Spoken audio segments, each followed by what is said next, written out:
So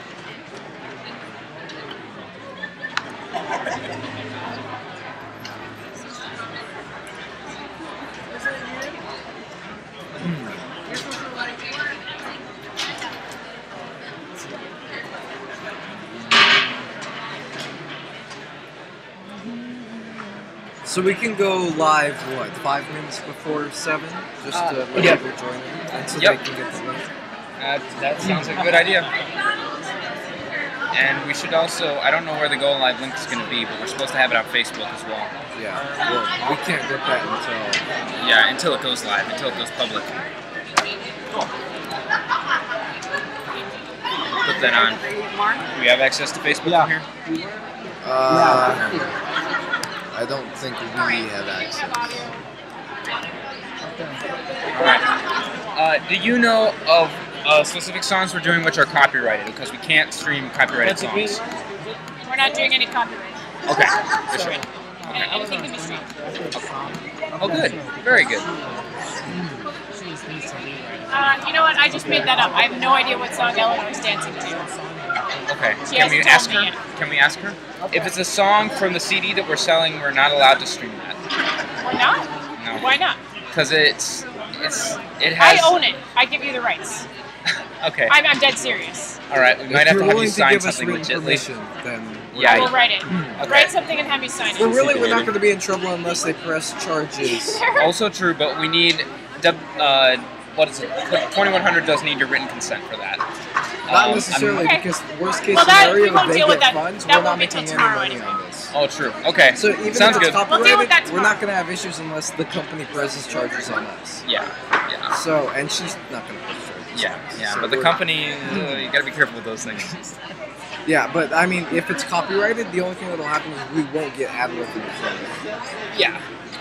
That's it. It's not going to be a I copyright don't think strike anybody's making fun of unless it. they Yeah, press you're charges. right. You're right. I worry too much. So. All right. Facebook up. Mark. What? Do you want to throw out the Facebook link up for the YouTube? I put one on the WJEF 2017 event. All right. I'm just going to move this to public since it's 5 minutes ahead of time. All right. And there's no audio, correct? Keep it muted.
WJEF 2017. Awesome. You can clap again. There you go. There you go. Takes 15 seconds. So I'm the MC for tonight only. So wipe your tears away. But my name is Donnie Begay. I am on staff with an organization called Nations, and I work under the Crew umbrella. And we are putting on this conference in partnership with another organization, IV, Intravenous. InterVarsity. That was a joke. I know it's InterVarsity. Just making fun of them. And we also, so Nations, along with InterVarsity, as well as Mark Charles, who represents the Calvin Institute of Worship, come together to create this conference. And it's grown beyond what any organization alone could have imagined or envisioned. Because we all had our own organizational meetings and our own organizational conferences, but now since we've joined together, it's kind of produced this amazing partnership, as well as students coming from everywhere, even Canada, we let them through, to come to this conference and be with us and to join and to just converse and talk and eat some good Mexican food. And so this is an amazing part of my job that I get to do. Our design team, I serve the design team with several others. And we've been planning since February for a 3-day event. And so you better like it. And so we put in so much effort and talking about every detail that, you know, we're just so excited that you guys are finally here. But to start off our time right, I'd like to introduce some friends of ours that will sing us a song and do a dance. And so if you can, help me welcome up Eugene Stevens, Charlie Roberts.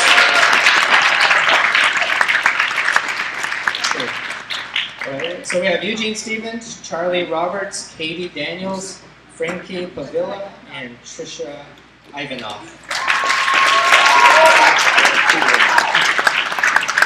And they all represent Alaska from different places. I asked Eugene where they're from, and they said from the yellow and the red. So that narrows it down by a lot where they're from. So just take a guess. Trisha's from the orange. So yeah, that's where they're from. Basically Alaska, yeah.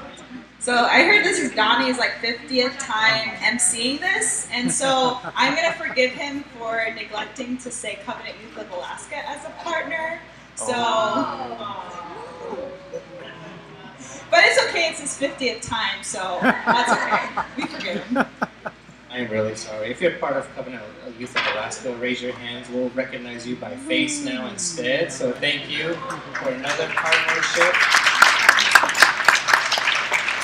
I meant to do that as a joke. I'm just kidding. Thank you, Trisha, for reminding me of kayak. So thank you guys for being here and welcoming us to your land. And I'll hand it over to you, Jim.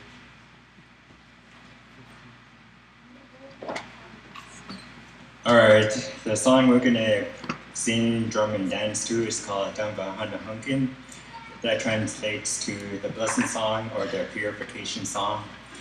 And this song, it's a very good song theologically, and reason being because we're asking for God's blessing and let Him continue to bless us, and in return may we live honorable lives.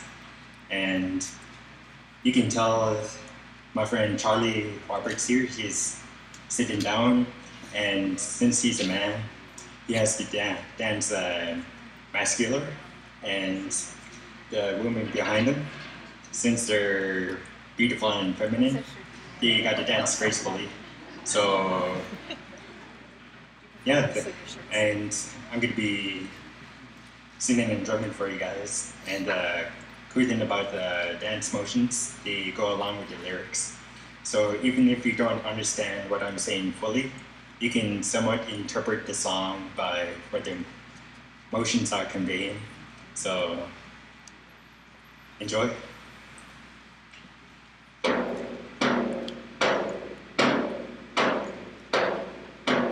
Davahana Hunken Yuha Bigani Hania Davahana Hunken Yuha Bigani Hania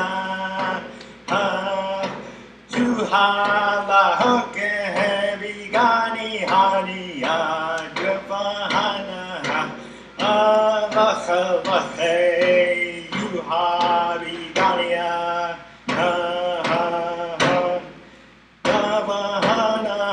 hoken you ha bigani hani ya you ha la hoken bigani hani ya jofana Allah hey you ha bigani ya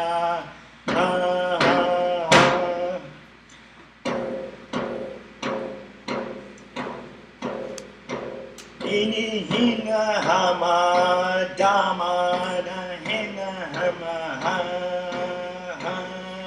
agula hamla hantlu dama da hina hamiya the hookah bigani haniya dubahana Allah hey you ha biganiya Tabahana hoken you ha bigani haniya Tuhala hoken bigani haniya Tabahana hey you ha bigania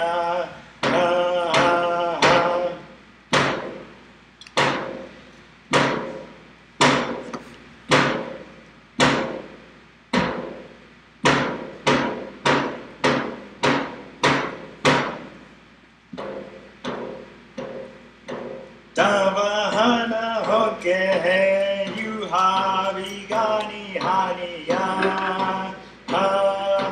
Davahana hoken you ha bigani haniya Luhala hoken bigani haniya Davahana Allah hey you ha bigania Davahana hoken you ha bigani haniya Tuhala hoken bigani haniya Davahana Allah hey you ha bigania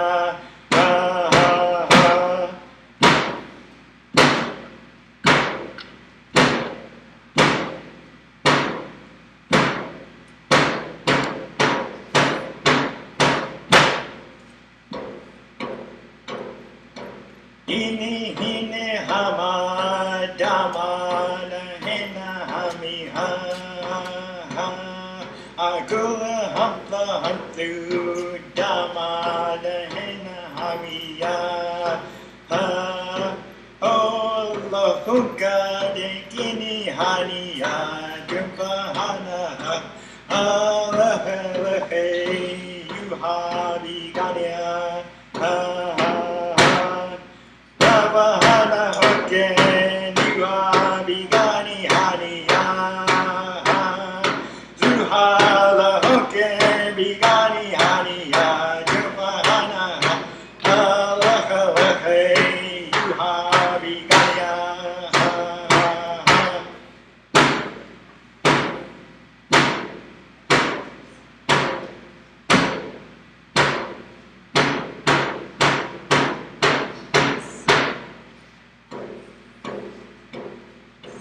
Davahana hoken you ha bigani haniya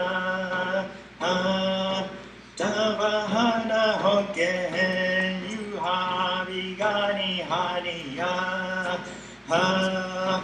Luhala hoken bigani haniya Davahana Allah hey you ha bigania Davahana hoken you ha bigani haniya Luhala hoken bigani haniya Davahana Allah hey you ha bigania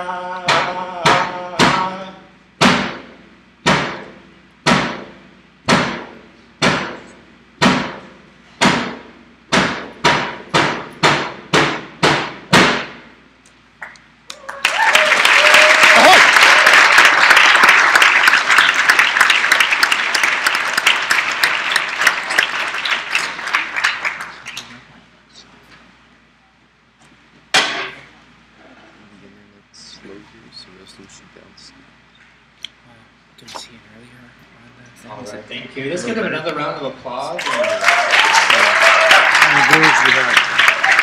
I think they deserve a standing ovation. So if we can stand, that'd be great. That's really good.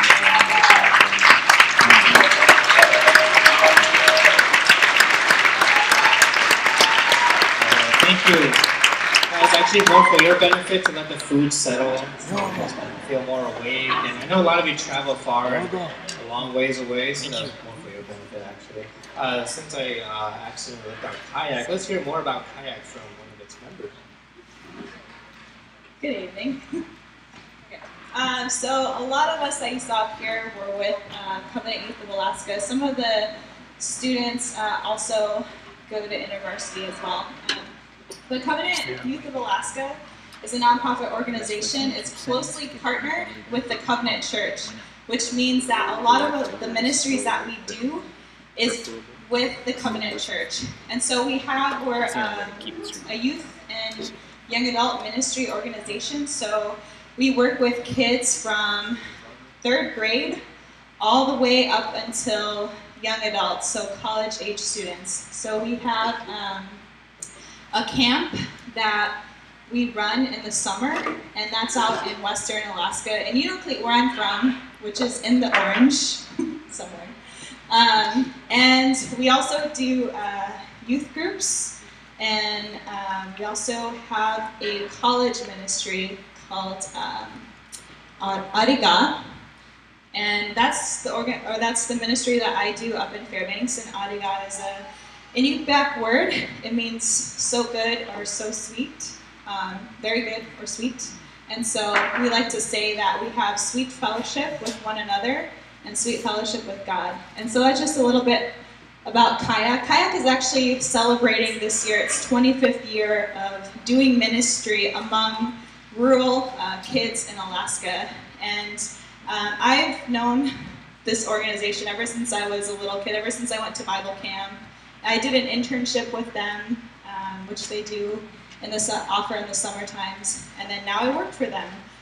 But you know, they bring the gospel to people in where I'm from, Western Alaska, and I'm really thankful for them and really glad to be a part of this organization. So that's just a little bit about kayak. If you want to know more, there are several kayak members here. Maybe we'll wear our shirts one day. And so if you're interested, you can come and talk to us. Thank you. Thank you for that great introduction. So what do you guys think of Alaska so far? How many of you, this is your first time to Alaska? Raise your hand. Oh, look at that. Yeah, that's like most of us. I mean, I've been here before, but it's a huge state. I mean, this does it justice compared to that map in the back, compared to the United States. It is big. So when you see it on maps, it's usually off to the side, really small, but that is not right, because Alaska is huge. I mean, Texas fits inside Alaska. And so 3 times, according to Hillary, I'll have to check that later. But anyway, so so Alaska actually eats Texas for toast. That's why they call it Texas toast, because Alaska is so huge. And I don't know if you guys all flew in, probably haven't spent much time, but if you feel the urge to go hiking up one of the mountains, I mean, you'll most likely come across some wildlife, like a moose or bears. And so bears are everywhere. So just be careful in case you get the urge to wander out at night or on top of a mountain. Just be aware they're not as friendly as they look, but they are pretty vicious. And so what do you guys call a bear with no teeth? You guys ruined it. Who said that? I'm just kidding. Oh yeah, so maybe if you're locals, you just totally ruined that. So I thought that would be funny. And I'm a father, so I get to make corny jokes like that. So for my 3 girls. And so let's see who's all here. So how many of you, this is your first ever WJEF conference? Raise your hands. Oh wow, that's quite a few of you. Thank you guys for being here. Yeah, we can give them a round of applause. All right, so next, how many of you have been to at least 2 WJEFs? Raise your hands.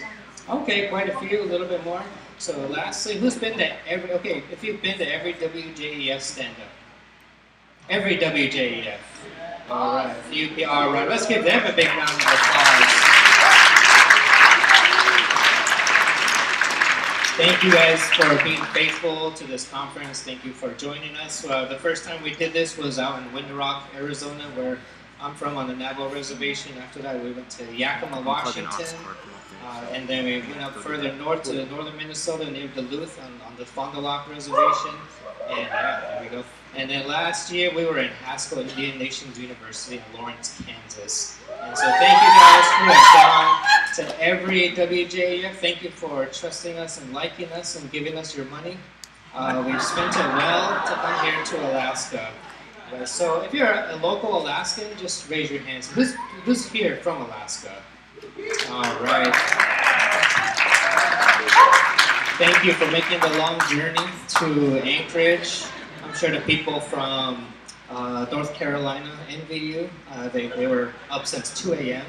And you know, East Coast time is actually almost like 10 or 11, so they're in the back sleeping. If you want to go and give them a blanket or two, that would be nice. Anybody from Hawaii? We've had Hawaiians come before, believe it or not. None? Okay, that makes sense. Why would they want to leave Hawaii? Come somewhere cold, right? They probably don't even have jackets over there. Always hula skirts or something. Anybody from Canada? Make the trek here? Canada? Canadians? Well, they're not here yet. So they're still trying to fly here, probably. Oh, two. Really... Okay, they're hiding somewhere because they're Canadian. I don't know where they are. But anyway, let's thank them for coming all the way.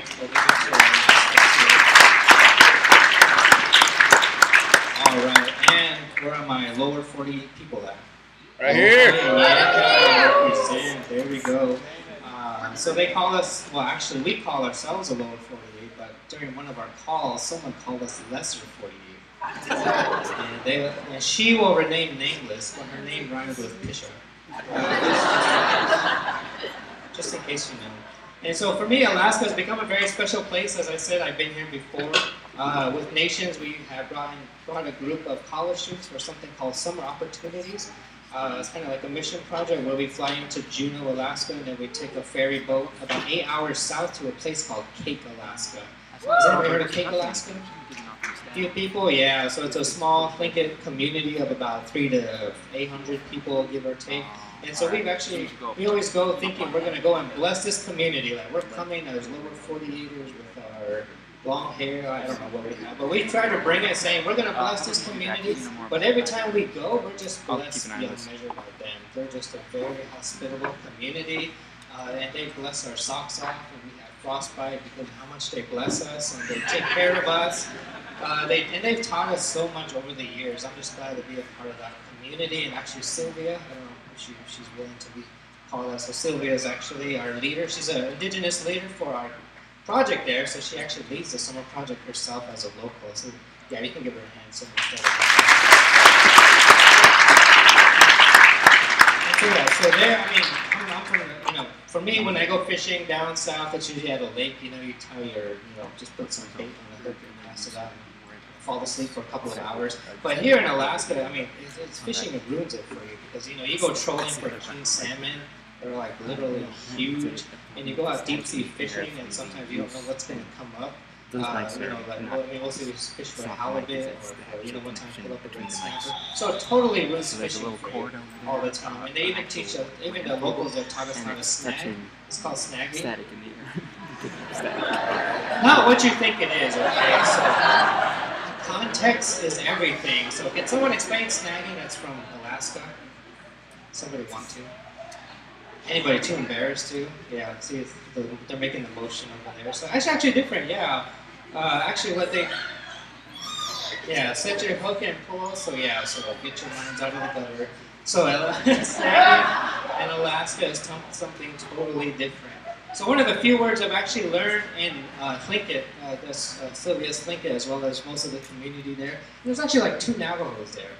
We're like a plague. We're everywhere. So the first time we're there.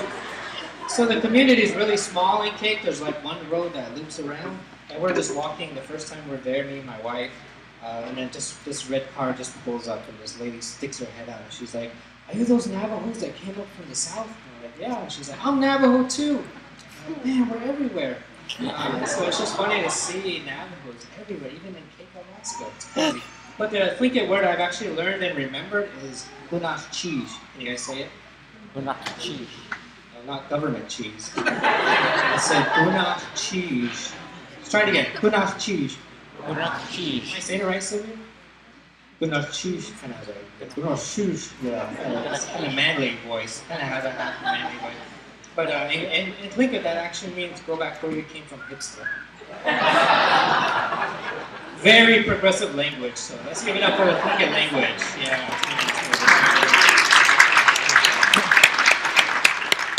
So, and then in 2014, me and my wife, we took another group of students to Juneau this time for a thing called Celebration.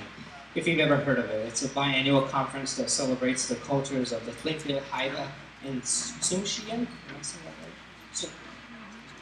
Tsimshian. Like one of those tongue twisters. But Tsimshian cultures, and so what they do is a lot of the communities, if you go to Southeast Alaska, you'll see there's like a ton of islands.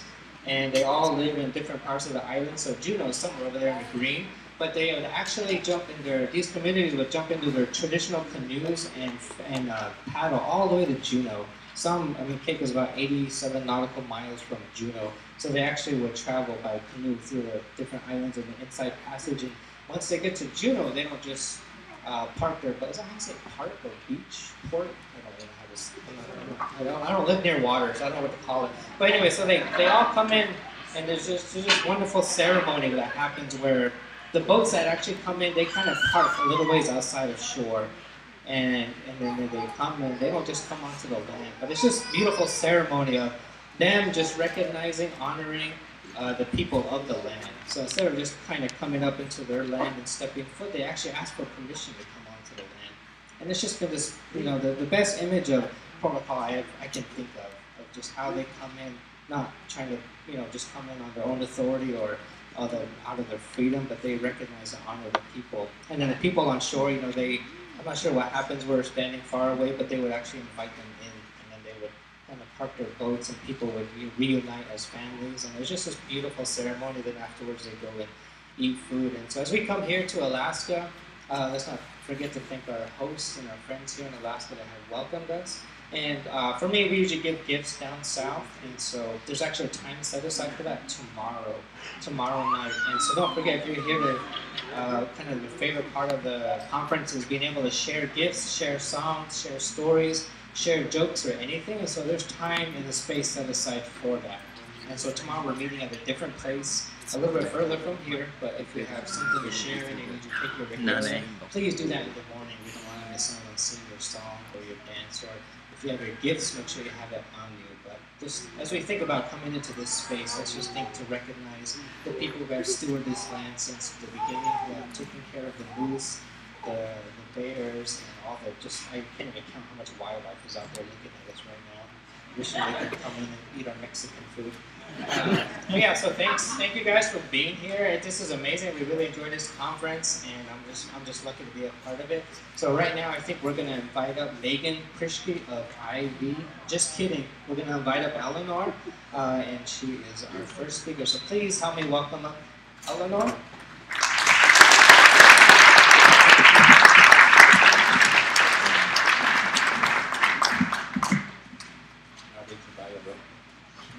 So this is Eleanor. She's Yupik, co-founder of With Kingdom Warriors Alaska and Kingdom Alliance Network, an apostolic and prophetic ministry designed to cultivate leadership in people of God.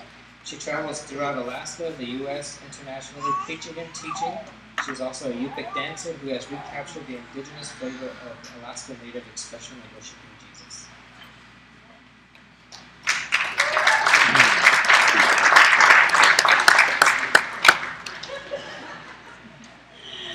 Good evening. Welcome. My name is, my second name is Eleanor. My first name is Nunapik. It means the real land. Nunapik means the real land. And so, originally I'm from Nustuiahawk, which is in the southwestern part of Alaska, southwest of Anchorage, and I've lived here for about 27 years. I grew up without electricity, running water, chopping wood, packing water from the river. Oh man, all of that stuff. Now we just flip the switch and the lights come on. I mean, that's just amazing. So about 27 years ago, a year after I moved here to the city, I didn't grow up knowing about God. I didn't grow up reading the Bible. I didn't know anything about really who Jesus was. Just mainly, I knew there was a creator. And he visited me and talked to me as a child. So I knew there was a God, and that one day that he spoke to my heart while I was walking along the riverbanks, and he said, one day you will know me. And his voice was out here. And so when I moved to the city, and my nieces hounded me. So you guys be hounders for Jesus. My nieces hounded me to attend this church that they grew up in. And I said to my boyfriend at the time, who is now my husband, I said, well, let's get these girls off my and let's go. And so the night before I went, I was walking up and down this dark hall and walking up and down the street. And I was saying, God, if you're real, you need to make yourself real to me. If you are really God, you need to make yourself real to me. And so I said a few other things to him, and I was on the brink of suicide. In fact, I had tried to kill myself numerous times, obviously to no avail. We had walked into this church, and when we walked in, these crazy people were running around the church building and hopscotching in and out of the door, and I was like, Yahoo! I'm home! You know, I mean, who likes it to be boring? Not me. And so, of course, my boyfriend at the time just kind of looked at me and said, uh-oh. I was like, right on. This is like what I need. And so during praise and worship, or right after worship, the speaker asked if he could pray for me. And I didn't know anything about being prayed for. And my nieces at the time said, Auntie, you gotta go, you gotta go. You gotta hear this. We're having a revival meeting, and you gotta go hear this prophet. And I asked my husband, my boyfriend at the time, I said, well, what's a revival meeting? And what the hell is a prophet? Sorry. And he said, I don't know, it's just church. And I said, okay, well, it sounds interesting. Take me.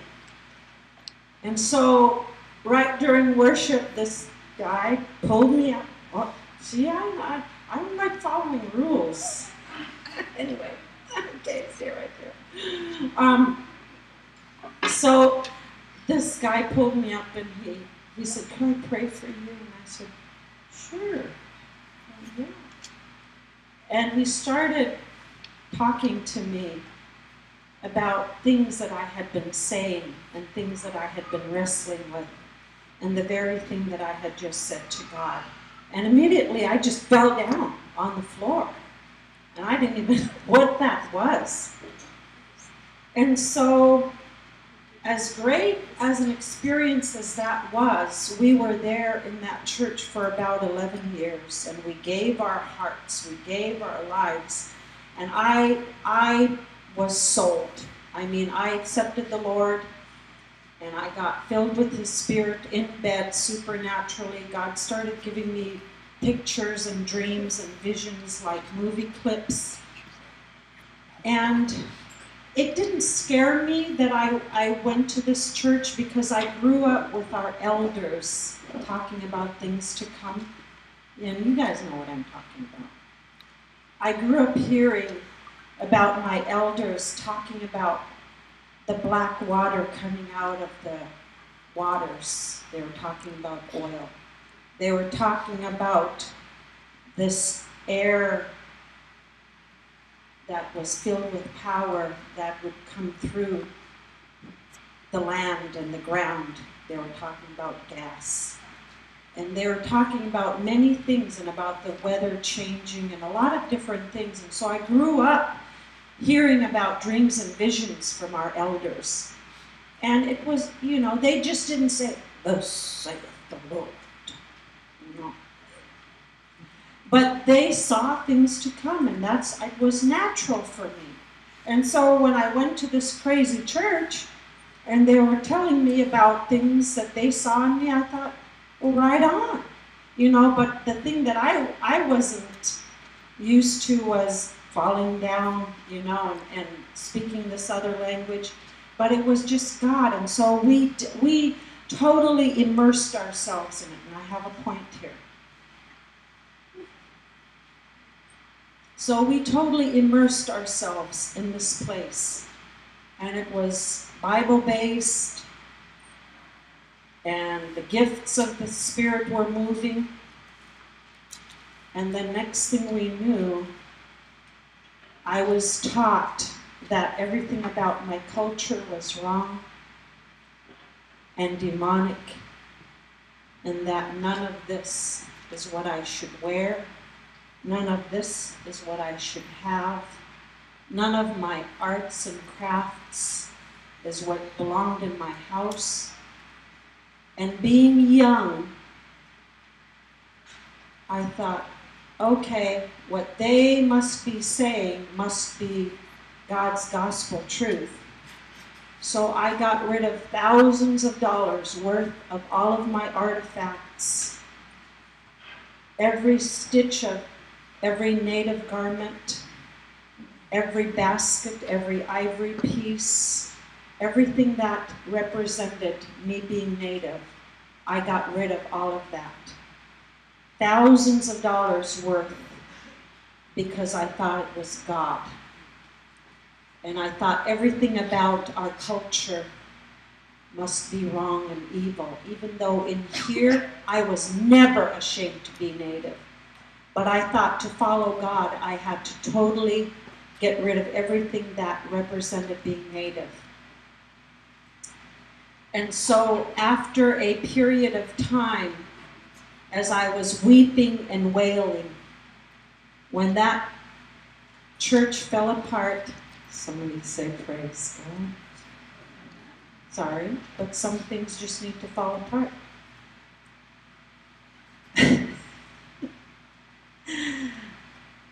When that church fell apart and the pastor took off with the new honey and all the money, and I was weeping and wailing and weeping and wailing and weeping and wailing on the floor for hours. You know who visited me? The Father himself.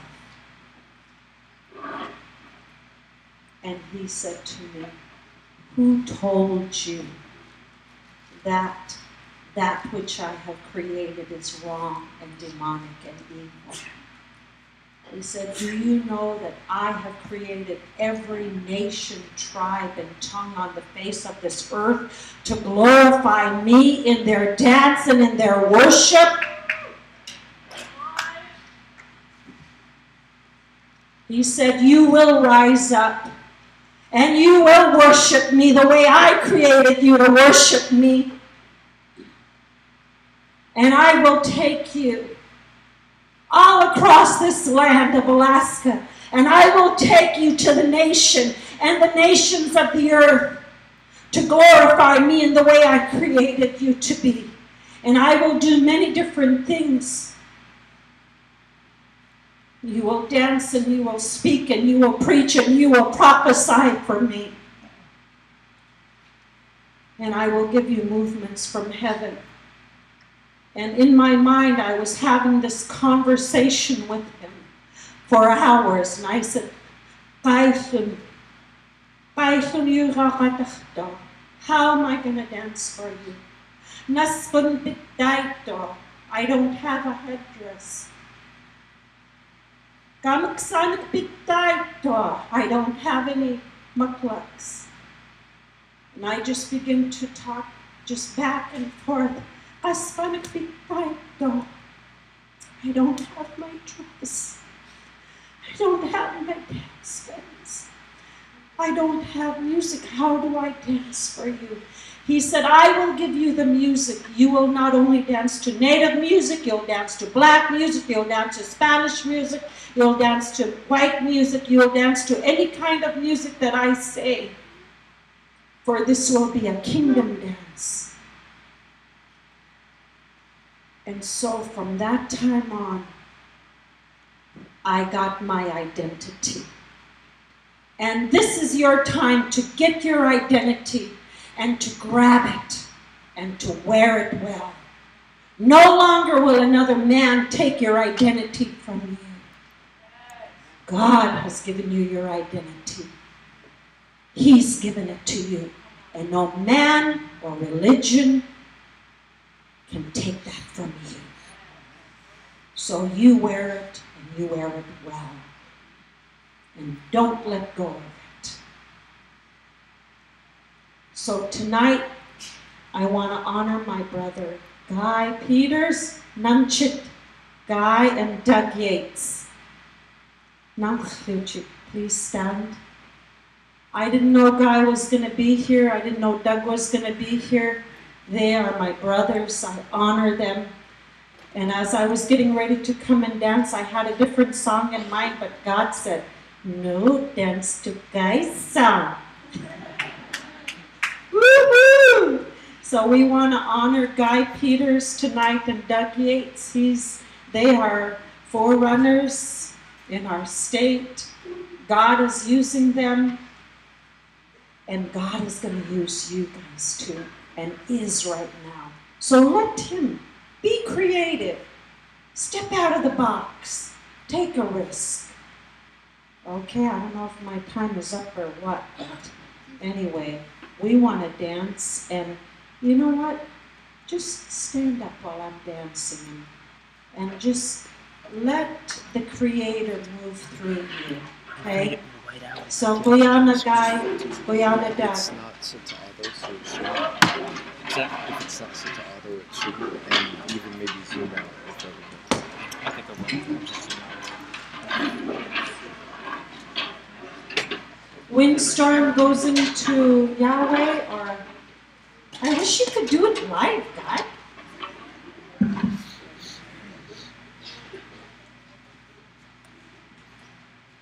I have gadgets in my... And it saw a windstorm. Okay, rewind.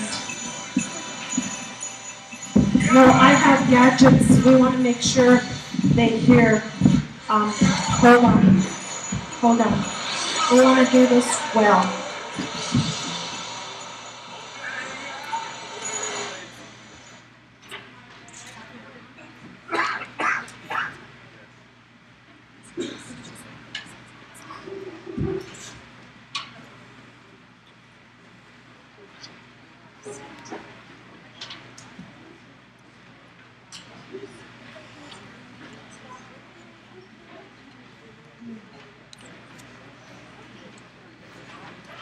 we want to make sure we can hear the song and move to it well, okay?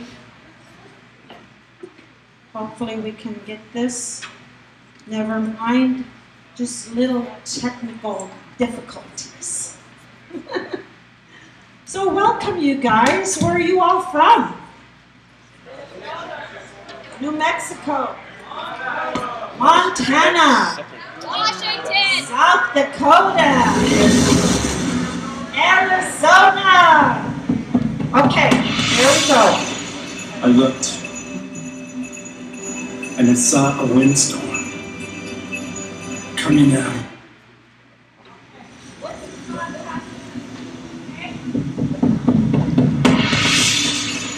I looked, and I saw a windstorm coming out of the north.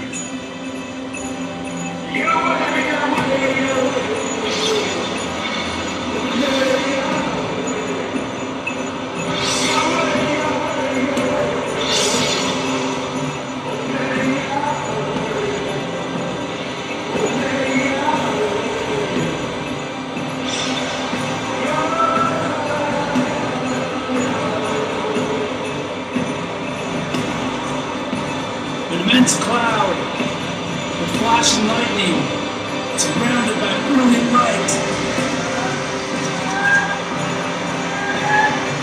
A windstorm. A windstorm.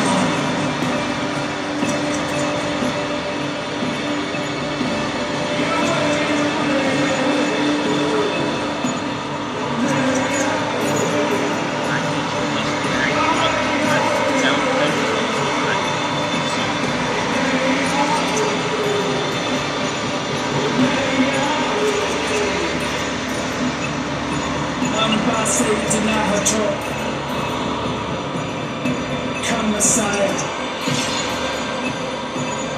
come Yeshua, One Denato, One Ita, come Yahweh, come Yahweh.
Here it is.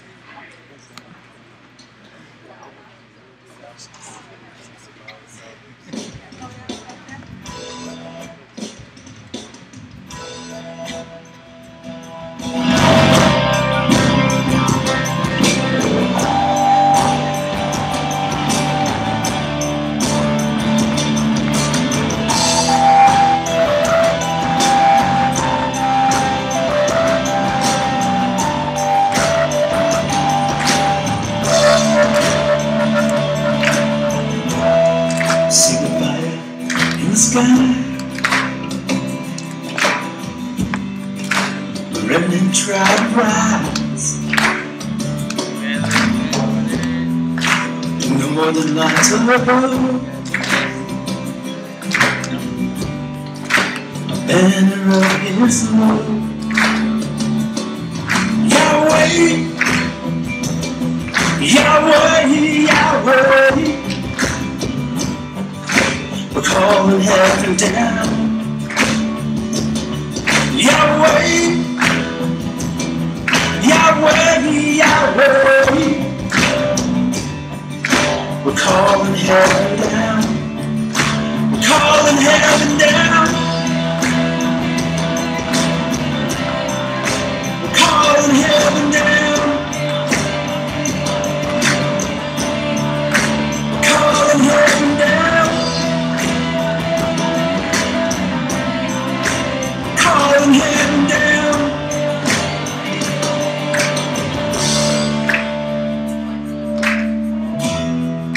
The song of the Lord, he says, come from the four winds, breathe into these slaves, that breathing. Yahweh, Yahweh, Yahweh, calling heaven down. Yahweh, Yahweh, Yahweh, calling heaven down. Calling heaven down. Calling heaven down. Oh, you don't need to. Calling heaven down. Calling heaven down. Calling heaven down. Calling heaven down. Calling heaven down. Calling heaven down.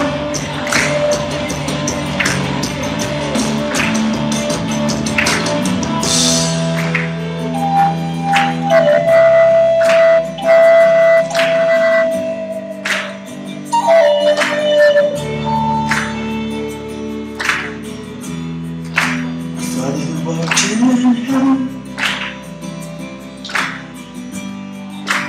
holy is your name.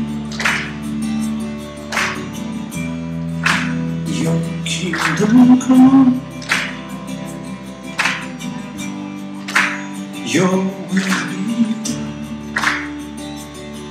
Yahweh.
And thanks for just your amazing talk and your story and how we can all hear from Creator, which was amazing. So I just wanted to gift you these earrings I made. I'm just kidding.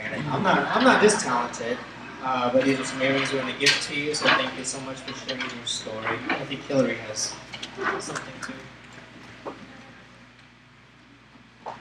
As we were driving in the snow today, it was blowing around like a windstorm, and Eleanor, stay up here, stay up here for one more gift. As you were dancing, I was reminded of the way the wind blows around in a storm when you're driving on the roads in Alaska, but I felt like the Lord was saying that the storm that you just danced for us tonight is going to reverberate all the way to Boston, where I'm from, and across this continent. And I brought you earrings that are made by Wampanoag people, which are the people of the First Light in Massachusetts. So they're the tribe that's furthest east in Vermont. And they make pocket earrings. Thank you so much for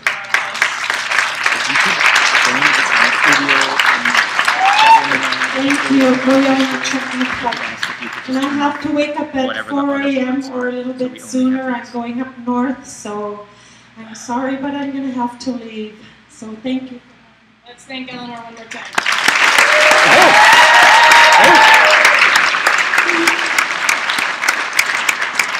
We recognize Guy Peters of Sick Beat Entertainment. I'm just kidding, I don't know if that's what it's called, but yeah, the music that you heard was from Guy Peters, so thank you for sharing your songs, and hopefully we get to hear from you more, so thank you so much. So yeah, give me a round of applause. All right, next we're going to do a reading of the nations, just to be able to recognize the different people groups represented here from different places. So I'm going to invite Megan Christie up and Jerry Goings to the stage. You guys can take over.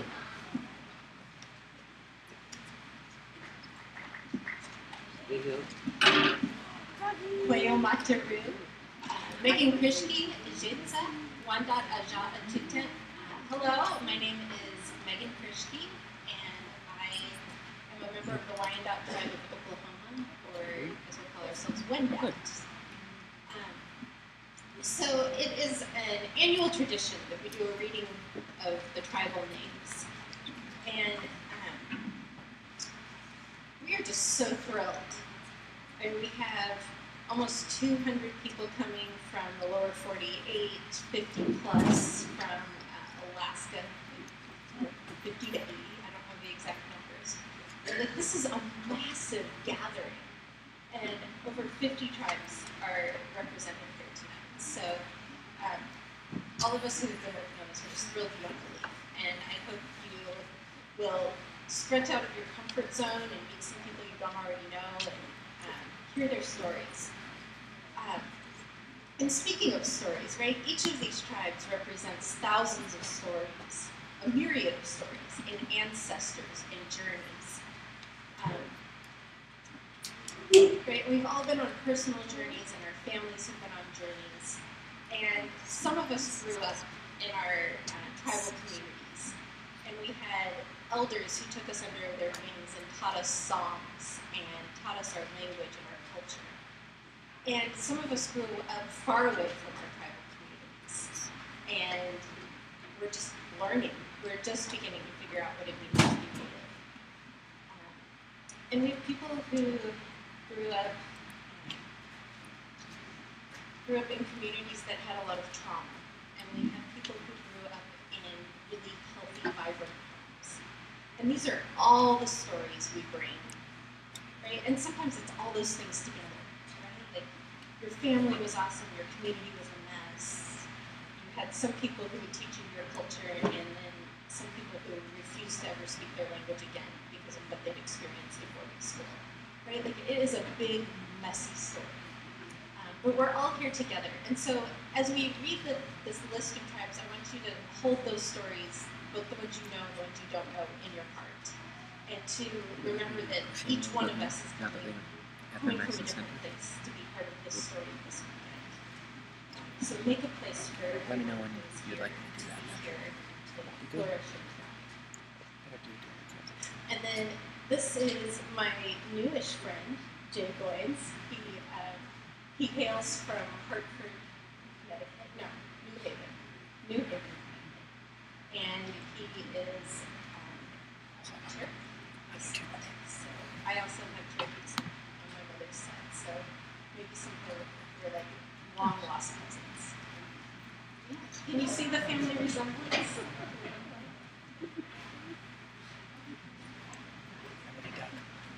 don't have a lot to say, but I did want to welcome everybody.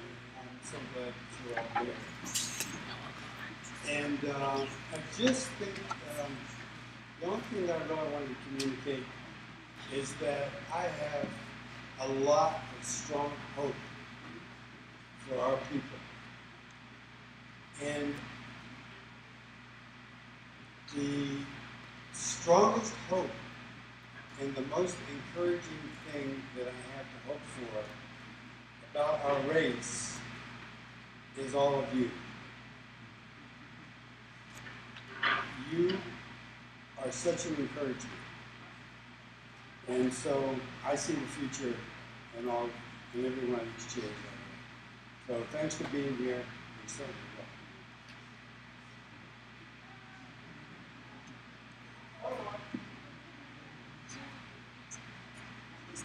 So Jay and I are going to go through and read the tribes. We'll take turns passing back and forth. When your tribe is named, please stand up. I think it might be and you may, even if you're just from one tribe, you may have to stand up more than once. There's some people said they were Lakota, and some people got much more specific than that, right? You know, so whatever applies to you, stand up, and we will celebrate your presence here with us. We're going to start with the First Nations groups from Alaska. Blanket.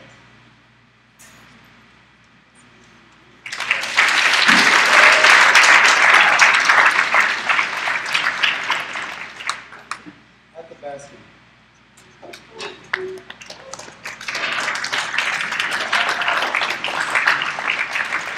Inupiat.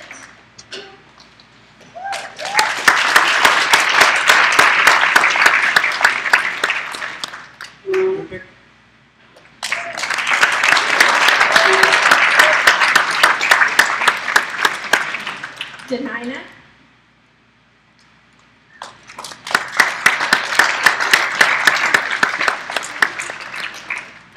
Anishinaabe from Sandy Bay,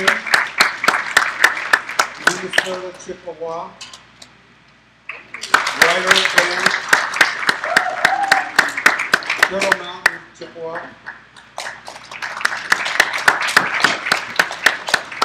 Red Lake Nation,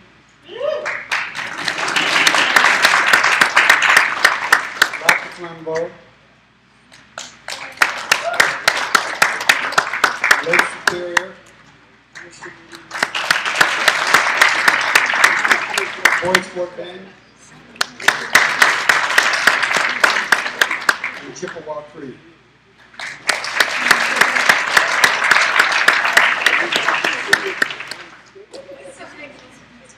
praying on our parade, but I think your hands are gonna get tired of clapping if we go through this list and clap every time. So let's do like a big cheer at the end, and we'll just recognize everybody, because it will also take a very long time if we stop to clap every time. So my apologies to those who follow. Apache.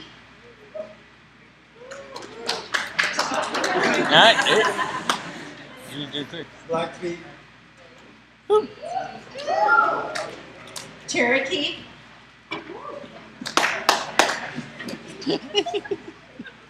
Cheyenne, Arapaho tribes from Oklahoma. Chiricahua Apache. Oh. Choctaw. Cochiti Pueblo. Crow. Yeah. Dene Navajo. Oh. Eastern Band, Cherokee. Eastern Shoshone. Oh. Fort Peck, Assiniboine. Ho-Chunk.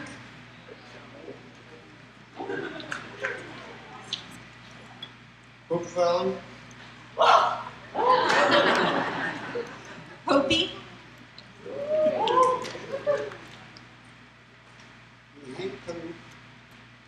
Yankton.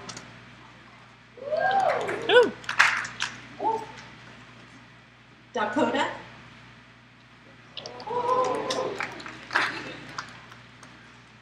Kiowa tribe from Oklahoma.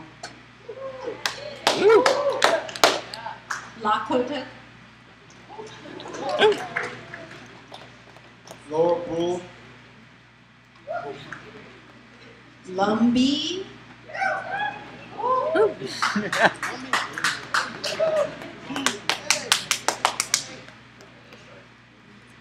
Mayan.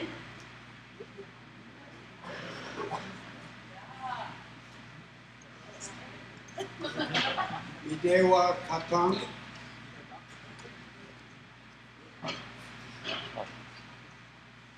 Minikanju Lakota. Cheyenne River Sioux.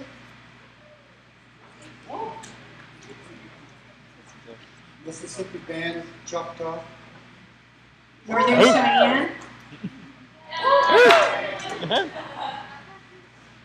Oglala Sioux. Oneida Nation. Oh. Tonawanda Band.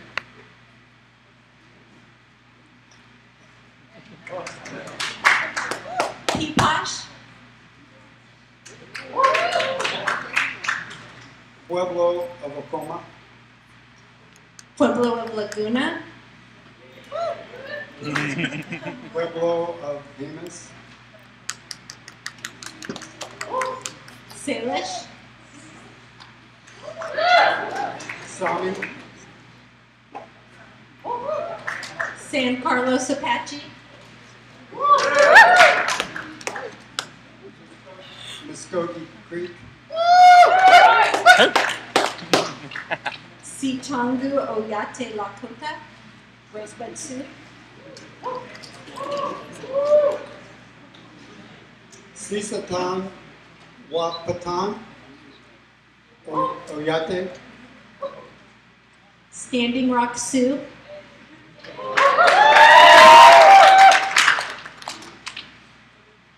Oglala Oyate Lakota. Simshan. Did I say that right? Simshan. Tulalip. Tuscarora. White Mountain Apache. Wichita and affiliated tribes. Wyandotte. Yakima. And Zuni. Okay, now's the time you get to cheer. Welcome.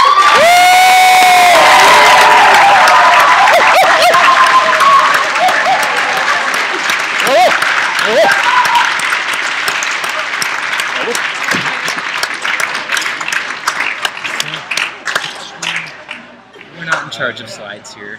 Yeah, they did the best they could, and We're I doing think live it stream. worked out. So thank you guys for all being here. Thank you for the people you represent, your communities, and maybe you guys found a cousin or something from another tribe. So, yeah, so feel free to share more information in your small groups of clans or bands or whatever, or find someone else in the same tribe. It'd be a lot of fun. So next up, I want to invite up Mark Charles. He's going to lead us in some protocol, as well as I think we're inviting up Curtis Ivanoff and Cynthia. Or could we have Cynthia if she's here? So yeah, Mark Charles in the Shia, Syndicate Nair and the Smith, the Total Gling Bashin, Syndicate Nair Bashin, to the Chigi Bashinoa. For those of you who don't know Navajo, in our culture, you always give your 4 clans. So we're a matrilineal people. Our mother's mother is our identity. So my mother's mother is American of Dutch heritage. So I say Syndicate Nair, which translated means I'm from the wooden shoe people. My uncle and I came up with that ourselves, so I'm trying to figure out what to call myself. But my father's mother, my second clan, is Toa Higlini, which is the waters that flow together. My third clan, my mother's father, is also Syndicate Nat. My fourth clan, my father's father, is Tochigi, which is the Bitterwater clan. It's one of the original clans of our Navajo people. So if you're related to me, it's most often through the Tochigi clan. That's one of the larger clans. So one of the reasons that we are here this week is because of Cynthia. Is Cynthia here? Okay, Cynthia, if you would come up here, please. So Cynthia came and joined us in 2014 on the Fond du Lac Reservation in Minnesota. I think she came because it's about the same weather as here. And so she was at that conference and she was a part of the worship team. And she was really excited to bring us here to Alaska. And so she worked hard, she lobbied hard, and she did a lot of the footwork to get us here. And so if you would just stand up and give Cynthia a round of applause.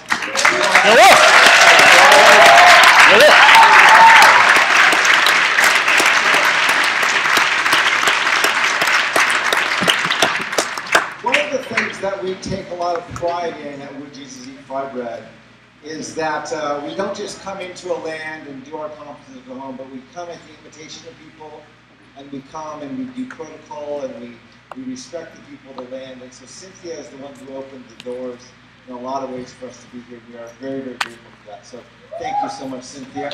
And as a token of our appreciation, we went to the hospital. And we found that that's one of the best places here. So in Gallup, when you want to buy good native jewelry, you go to Earl's, which is a restaurant. Here you go to the hospital.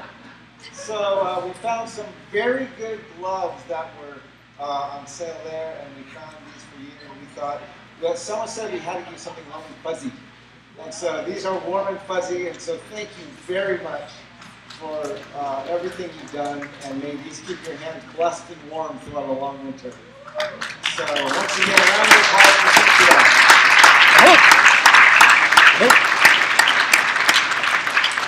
The second person we want to honor is someone who has received us well here, and that is Curtis Ivanoff. So if Curtis would come up here. So if you don't know Curtis, he is from here and has worked really hard to bring some of the logistics together for us to be here.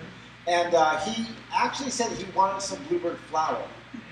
So now bluebird flour comes in 50-pound bags.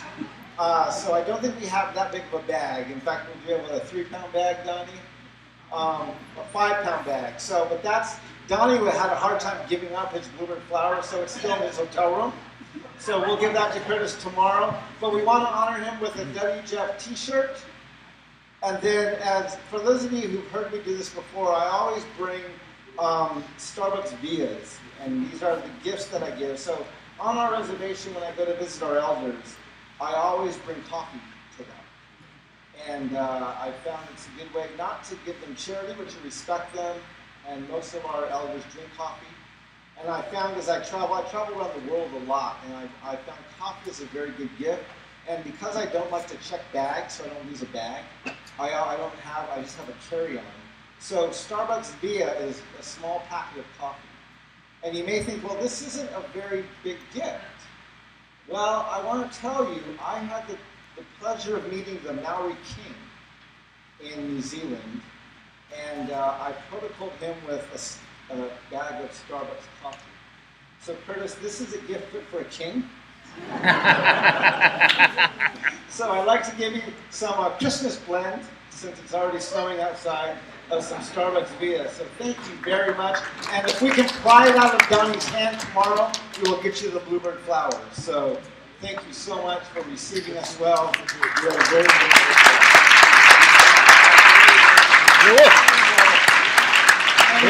Just one more time, have all of our Native Alaskan students, if you could stand up, as well as the staff from Kayak and from other organizations here. If you're here, if you could just stand up. If you call Alaska your home, if you could stand up, we just want to honor you. Please give a big round of applause.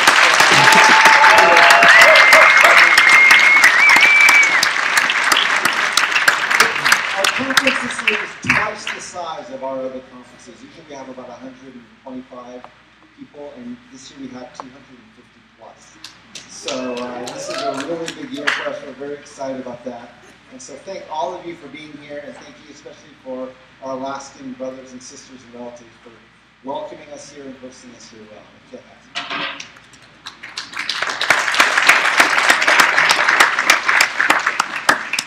Well, thank you very much, Mark. That's one of the first times I've been referred to as an elder, so I'm really given a gift fit for a king. So we are very, very glad to have you here. Those of you who have come from out of Alaska, your first time here, I saw all those hands. So welcome. We are thankful for your presence and to have this time together for why we're gathered. It's a really significant opportunity to share in story, to share in worship together, to meet and make new friends. And so welcome. Alaska is a very large state, 2.5 times the size of Texas. My in-laws live in Texas, so I was kind of like, yeah, So it's a very beautiful state with a lot of diversity, and we heard all the nations and tribes read. That's part of the beauty too of us gathering. We have 20 different languages spoken here in Alaska, 4 different language groups.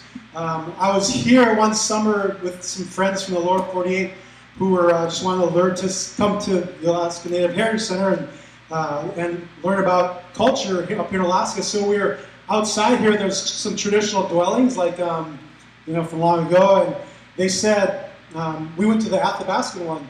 And so once you learn people, you can recognize maybe the regions they're from, or if they're Yupik or Inupiaq or Chupik, or and so on.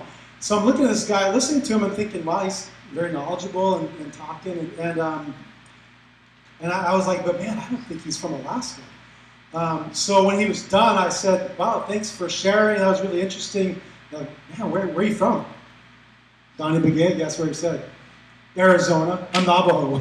You're everywhere, man. Navajos are everywhere. Cape, Alaska, you're giving presentations about Athabascan Indians.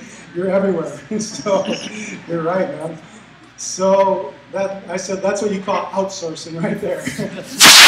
So I was raised in the village of Inuit, same as Trisha, where the orange and the red meet on the coast. It's the boundary line between the Inupiaq villages and Yupik villages. But I was partly asked to share just some of these kind of things, but also to say, hey, why is it important for WJEF to be held here in Alaska? What's significant about it for us here? I remember at an annual meeting for I serve in the leadership role for the Covenant Churches in Alaska. It's the first time a Native person has held that position in our recent history, and so it's been pretty neat to see that. Not that it's me, but just to see someone from among our people leading. So we were at our annual meeting, and our Covenant Youth of Alaska was having a roundtable conversation about youth ministry and somewhat about what this conference is about. And I'll never forget this. This was about 15 or so years ago. A young adult, Alaska Native person from my hometown was there. We were in the basement of the church, and the statement she made has been seared in my mind, and it's been part of a journey I'm sure that many of us have been on. And she said this. She said, man, I so often feel like I need to make a choice between being Christian or Native.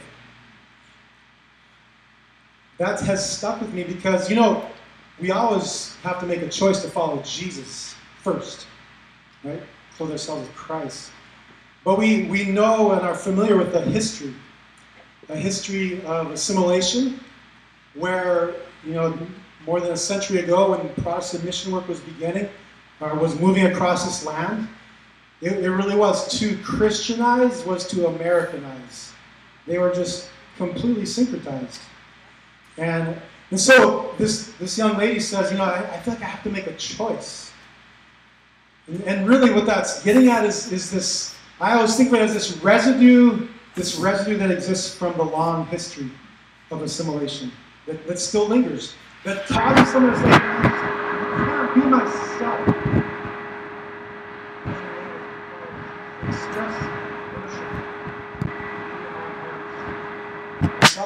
I don't know how to dance, you know, because I come from a community where it wasn't a sanctified thing, and that's common throughout Alaska.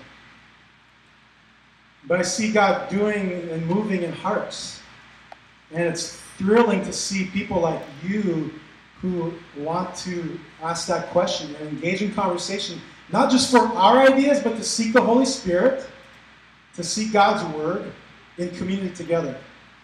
So if we could put that picture up. When I think about what WJEF is, why is it important that we have it here in Alaska? I want to give you this picture.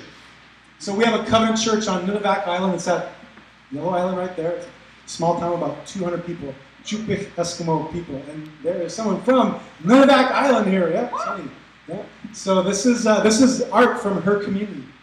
This is, to me, one of the more powerful metaphors and images of the gospel that I've ever seen. In the foreground is rope that was gathered from the beach. They're in the middle of the Bering Sea, and marine debris washes up on the shores. Trash. So that piece of rope was found on a beach, and they clean their beaches because there's a lot of marine debris that washes up on the beach. So they'll take rope like that, marine debris. They'll take it apart strand by strand and use this thread. And what they make is that handiwork that you see in the background. They call it a guznak bag. It's this beautiful, beautiful work of art that has blue rope, red rope, yellow rope, white rope, black rope, brown rope, Japanese rope and American rope. They've learned to tell the difference. If you crimp it, one rope made in Japan will kind of spring back. Rope made in America will stay crimped. So I don't know. That's whatever. So, but this comes from Ephesians chapter 2. This picture. We are God's handiwork, workmanship. And that word, it means like poem, work of art. And it's not just you and me, but it's us. It's we. You are God's handiwork. And it's not just that it's his handiwork. He's taken the marine debris of our life. And in Ephesians 2, it says that you've been brought from death to life. Talk about making all things new.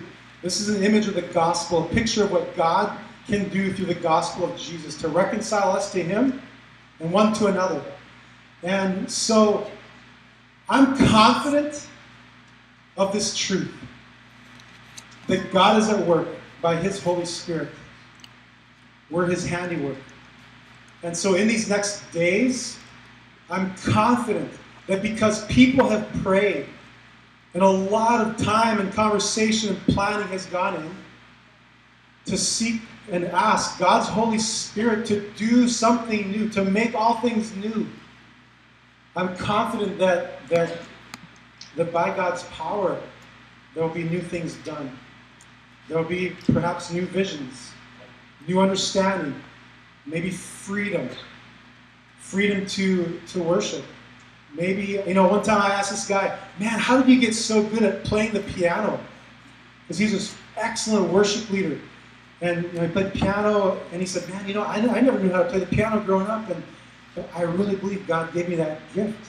And maybe God will gift some of you to dance like Eleanor, Dear Lord, please help me. But I'm confident of that because of this truth, that we are God's handiwork. And so I hold this. This is on my computer. This is in my mind. God doesn't make junk. God has made us into his image. And together, through the new creation of Jesus, we're his handiwork. And that is something that's in process. It's ongoing. And so we hope that you will encounter God and the Holy Spirit will work in your life together as a community of people of all different tribes from around the country and Canada. It's a beautiful thing. So God bless you as you listen to God and listen to each other, to tell stories, to share your heart one with another. I'm confident because we're his handiwork. So God bless you, and welcome to our wonderful state.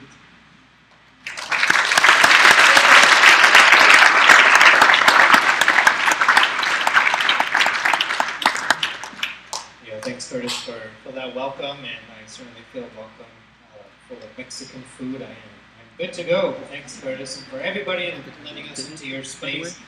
And so I just want to cap off for tonight, just talking a little bit about this conference. Would Jesus eat fry bread? That's kind of that's the name of the conference. It kind of started as kind of a joke, when we were way back trying to figure out Ivy and Nations and Mark Charles. We were trying to figure out, what do we call this thing? So we came up with some really good, names for conferences, but then someone just put on Facebook, I think it was Mark, so we should just call it Would Jesus Eat Fry Bread? That's kind of a joke, and everybody loved it. And so since then, it's been called Would Jesus Eat Fry Bread? But now we kind of shortened it to it's just shortened to WJEF, and so that's our conference. What do we do here? And what is that a question? Is it to be answered? And I guess that's part of the conversation we're stepping into. When we were in Fond du Lac, our guest speaker's name is Charles Robinson. He's the director of Red Road, and he said, the question is not would Jesus eat fry bread, it's how many pieces of fry bread would Jesus eat? I guess it was implying that Jesus is an overeater, so we haven't invited him back because of that. I'm just kidding, no. He's actually a good friend. And I just kind of want to read what Mark Charles, who was up here recently, said about this conference, and trying to answer the question, would Jesus eat fry bread? Mark writes, absolutely, Jesus would eat fry bread. And not only that, but Jesus would sit with us as native people. He would weep and mourn with us as an oppressed people. Jesus would subject himself to the things we experience on our reservations. Jesus would sit at our table and subject himself to what is killing us, seeing as fry bread isn't the most healthy option we have in our diet. And so Jesus would gladly do so in order to know us, to understand who we are, because Jesus not only loves us, but he likes us. Great. We're entering really into a conversation here, but there's a space I would call a sacred space, where we struggle through relating rightly with each other, with ourselves, and with Creator, and even with creation. That this space is set aside for us, and we've been invited in by Alaska Native people, as well as our friends that have come down to other conferences, just to be able to ask these questions about, would Jesus really eat fry bread? Jesus, cool, fry bread, better, and cool. Would he eat it? I don't know. But let's talk about it. Let's discuss, and I always ask, which fry bread would Jesus like most? And it'd be Navajo for sure. So. Because, if you've ever seen a Navajo fry bread, it's always bigger than the plate. So more is better, right? So I think Jesus would like that. And I just want to touch on our theme a little bit this year. Our theme this year is not up there. Our theme is making all things new. And I like that theme. If you know me at any amount of time, I don't like themes. But I love this theme because I think Alaska just embodies perfectly making all things new. Because everything looks new out there. The snow, and if you look at the mountains, you can tell no one's up there, with their destructive hands making a mess of everything. And it just feels like Alaska, everything is new. It's such a large state, over 600,000 square miles, home to only 741,000 people. So this is an introvert's heaven right here. Because if you're an introvert like me, you want your neighbors 100 miles that way, and the next neighbor 100 miles that way, so it's perfect. So I would love to live here, but instead of trying to explain more about it, about making all things new, because we have some friends, Trisha Ivanoff from Portland Hopkins will talk more about that later, and they'll do a better job than I can. But I just wanted to mention a little bit the idea of renewal. What is renewal? What is it about? What does that mean? And so for me, when I think of renewal, I think of it just means making new things. It is restoring things to freshness, restoring something to its original, the way it was intended to be. And I think for me, when I think about that, I like to work with my hands. So I'm a homeowner for a couple of years, and I really enjoyed working on my house. My kids like to draw on the walls, so I have to paint constantly over the walls because they like to draw with markers. But also I like to work on my cars. I have a 2003 Honda Odyssey. Yeah, it's pretty old. But I think I'm on the verge of owning an Indian car. Have you guys ever heard of an Indian car? Raise your hands if you heard of an Indian car. We can clap and yell whatever too, so that'd be great. So my van is pretty old. Kaya, my middle child, once drew with a rock on the side. So it looks very lovely. It's a piece of art now. When we first moved into Albuquerque, this young man ran a red light, and he just totally smashed into the side of our van. Unfortunately, his face hit our windshield and broke it. So he's okay, I think. Yeah, we made sure he was fine before we left.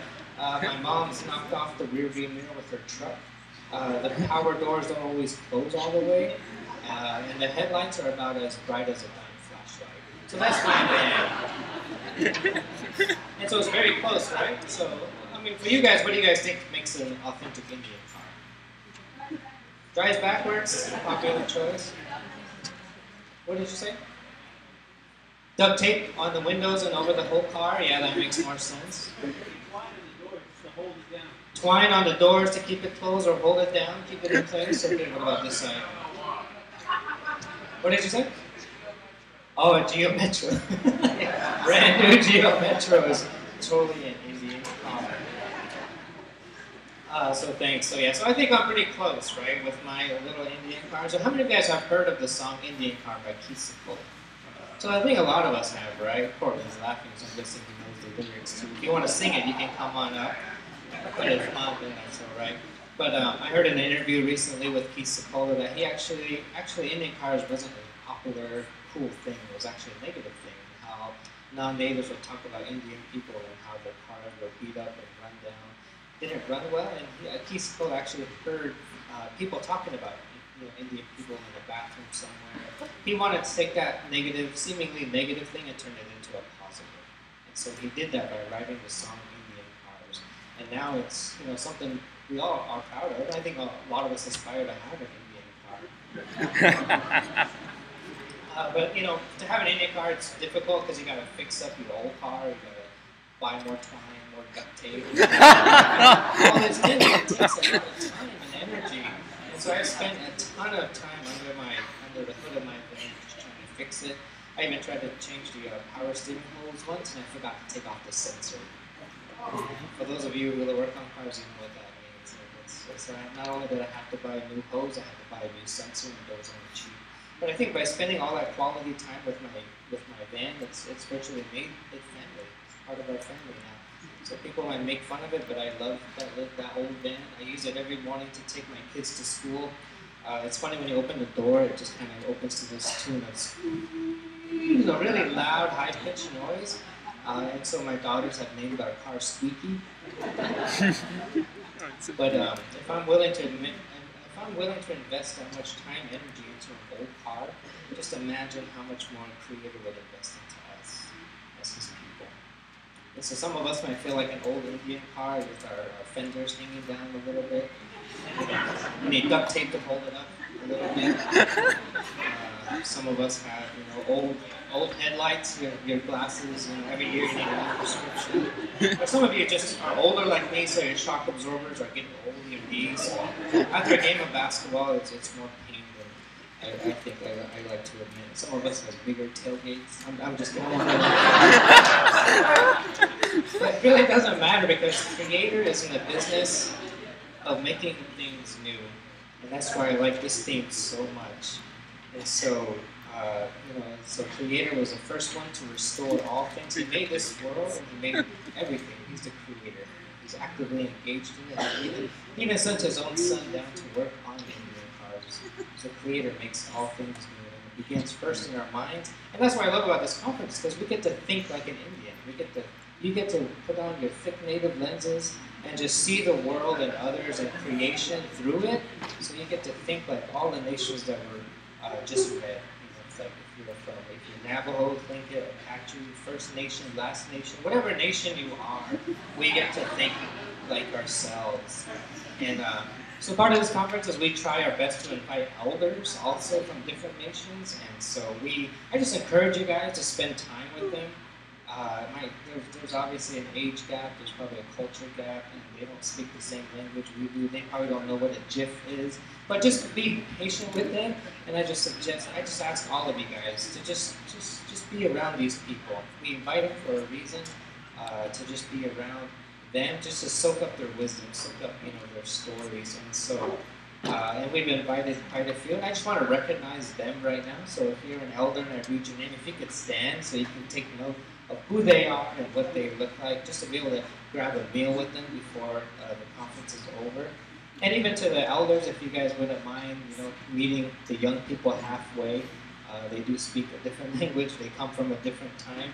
But if our elders could just kind of make that time, that would be great. So if I could have Richard and Susie Silversmith stand. I think they're back there, so yeah. Thank you guys for being here. Next up, could we find Jerry Goins? Did he run off? Jerry's way in the back, so thanks Jerry for being here. If I could invite Guy and Hill Peters to stand, if they're still here. Oh, they're back there. Thank you guys. Next elders Vince and Laura Evans, if they're here. Be here in the morning. Okay, well, we'll call them out again. Harriet Slocum. Slocum? Did I say that right? Oh, right there. Pastor Heather Smith. Not here yet, too? Okay, that's fine. And then Sakina. I think he's over here. Yeah. Thank you.